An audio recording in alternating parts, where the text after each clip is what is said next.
In 170 AD, the Roman Emperor Marcus Aurelius fought a long and brutal war against the Germanic tribes. His legions were outnumbered, plagued by disease, and struggling in harsh conditions.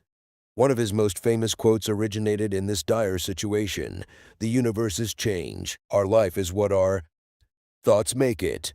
With steadfast Stoic resilience, Aurelius rallied his troops, and they eventually prevailed against the odds. This anecdote powerfully demonstrates how embracing Stoic philosophy can help us withstand and overcome even the toughest adversities through perspective shifts. At its core, Stoicism teaches that we cannot control external events, only our judgments and reactions to them. By focusing our efforts inward on what we can control, our thoughts, emotions, and actions, we cultivate inner strength, self-mastery, and the ability to meet any challenge with equanimity. Ancient Stoics like Seneca, Epictetus, and Marcus Aurelius developed a timeless framework for leading a life of virtue, resilience, and freedom by separating what's within our control from what isn't. In this video, we'll explore vital Stoic principles and strategies that will empower you to stay strong, no matter the challenging situations in life.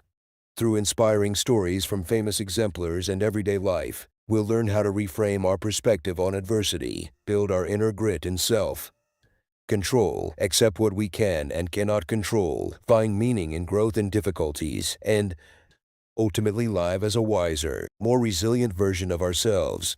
So if you're ready to embody the teachings of this ancient but profoundly practical philosophy, let's begin our journey into the tenets of indelible Stoic strength. Chapter 1: Reframing Our Perspective. The universe is change. Our life is what our thoughts make it. Marcus Aurelius. The first and most fundamental Stoic lesson for staying strong lies in how we view and respond to difficulties. Our perspective shapes our entire experience of adversity. Consider the example of Muhammad Ali, one of the most iconic and resilient figures in sports history. In 1967, at the peak of his boxing career, he was drafted into the Vietnam War. Ali refused to serve as a conscientious objector based on his beliefs and opposition to the war. This decision resulted in him being stripped of his heavyweight title and boxing license. He was even sentenced to 5 years in prison, which was later overturned. To the outside world, Ali's situation seemed bleak. His fame, career, and future were in jeopardy. However, Ali responded with a quintessentially Stoic mindset. He said, "I'm not going to be what you want me to be." He reframed his perspective. This was a challenge to his principles that he wholeheartedly embraced. During his legal battles that raged for nearly 4 years, Ali spent his prime athletic years outside the ring. Most would have seen this as a devastating setback. Yet with Stoic resolve, Ali used this time to spread his message, inspiring millions worldwide with courage and conviction. His apparent tragedy was transformed into a platform for his greater purpose. This ability to reframe our viewpoint is immensely powerful when faced with adversity. Challenges like failure, betrayal, or bullying become much more manageable when we shift our perspective. Stoics aren't discouraged by external circumstances, but forge meaning from them. As Marcus Aurelius taught, the universe is change. Our life is what our thoughts make it. Some practical techniques to reframe your perspective in a more resilient, Stoic way include: imagine you have been passed over for a promotion at work that you felt you deserved. From a conventional perspective, this could be a significant setback, unfair, demoralizing, and a roadblock to your career goals. A Stoic would approach this situation by separating what is within their control from what is not. While you can control your work performance, attitude, and efforts, the ultimate decision about promotion is out of your hands. There is no benefit in feeling resentful or angry about something outside of your control. Next, view the situation from a broader, impartial perspective. Is this a catastrophic event or just a temporary professional disappointment? Remind yourself that this is a small part of a much larger journey. One setback does not define you or your capabilities. Then, rewrite the narrative in your mind more rationally and resiliently. This provides an opportunity to have an open conversation with my managers, get feedback on areas for improvement, and renew my efforts. This single decision does not dictate my value and prospects. Finally, contemplate how you wish to respond going forward. Will you let this discourage you or motivate you to work harder and respond with grace and humility? A Stoic would display the virtues of self-discipline, reason, and stability in the face of this challenge. By reframing your perspective in this versatile, adaptable way, you transform a setback into an opportunity to practice Stoic resilience. Over time, taking this wise approach becomes a bulwark against adversities large and small. Chapter 2: Strengthening the Inner Self. No person has the power to have everything they want, but it is in their power not to want what they don't have, and to cheerfully put to good use what they do. Epictetus. At the core of Stoic strength lies inner fortitude, cultivating our reason, self-discipline, and virtue to remain unshaken by external forces. This governing principle is personified by the iconic boxer Mike Tyson's life journey. In his prime, Tyson was the most feared man in the ring, demolishing opponents ferociously. Yet outside, his life spun out of control into a vortex of excesses: drugs, alcohol, misguided attachments, and volatility. Tyson lost his way, by his admission, becoming enslaved by his undisciplined desires and impulses. Stoic philosophy helped Tyson rebuild himself from the ashes of his fallen empire. He said, "Discipline is doing what you hate to do, but doing it like you love it." Tyson embraced the Stoics' relentless pursuit of self-mastery over our judgments, emotions, and will. "Make the mind, toughen it up" became Tyson's mantra, grounded in Stoicism's core ethos of using our reason to rule over destructive externals.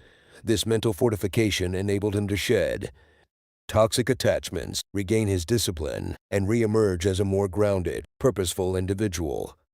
Men are disturbed not by things, but by the principles and notions which they form concerning things. Epictetus. The Stoics recognize that true freedom and resilience arise from within. No external circumstance can overpower you without your judgment's consent. By mastering our mind's interpretations and desires, we avoid being enslaved by misfortunes or temptations that drain our resolve. In modern life's trenches, we face innumerable battles that test our fortitude: insecurity from societal pressures, addictions to fleeting indulgences, and grief from profound loss. Lasting strength surfaces by continually fortifying our inner citadel of reason and integrity.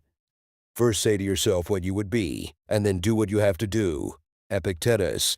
This journey begins with diligently reflecting on the virtues and principles you wish to embody: prudence, justice, courage, and temperance. Then, remaining unwaveringly committed to living by that code, regardless of allurements or adversities. With the Stoic spirit of self-discipline and determination, we transform philosophical theory into tangible fortitude. Through the ages, those who weathered the roughest storms were rendered unbreakable not by circumstances, but by their unconquerable mind. Developing our inner fortress in the Stoic tradition also allows us to emerge victorious in our struggles for resilience. Chapter 3: Taking responsibility for what we can control. The chief task in life is simply this: to identify and separate matters so that I can say clearly to myself which are externals not under my control and which have to do with the choices I actually control. Epictetus. A profound key to Stoic resilience is distinguishing what is within our control from what is not and aligning our efforts accordingly. By consciously accepting the limits of our influence, we preserve our energy and calmness when facing life's inevitable adversities. One of history's most potent exemplars of this principle was the Emperor Marcus Aurelius himself. As a Stoic philosopher, he navigated personal tragedies, political turmoil, and military conflicts that constantly tested his resolve. Yet his writings and meditations remind us to make the best use of what is in your power and take the rest as it happens. Aurelius couldn't control the untimely deaths of 7 children and his wife, uprisings, plagues, or hostile forces threatening Rome. However, by mastering his perspective and reactions elements within his control, he ruled with grace and wisdom during incredibly turbulent times. The universe's change. Our life is what our thoughts make it. Marcus Aurelius. In our modern experience, much of our suffering arises from attempting to control things beyond our reach: corporate battles that spiral into obsessive grudges, toxic workplaces we remain in begrudgingly, and social media ridicule hijacking our self-worth. Applying the Stoic dichotomy of control, we recognize that others' behavior, circumstances at our jobs, and public opinions are none of our concern. What we can control is our intentional response. Will we act with integrity, courage, and kindness, or indulge in unproductive lamentations? We have two lives, and the second begins when we realize we only have one.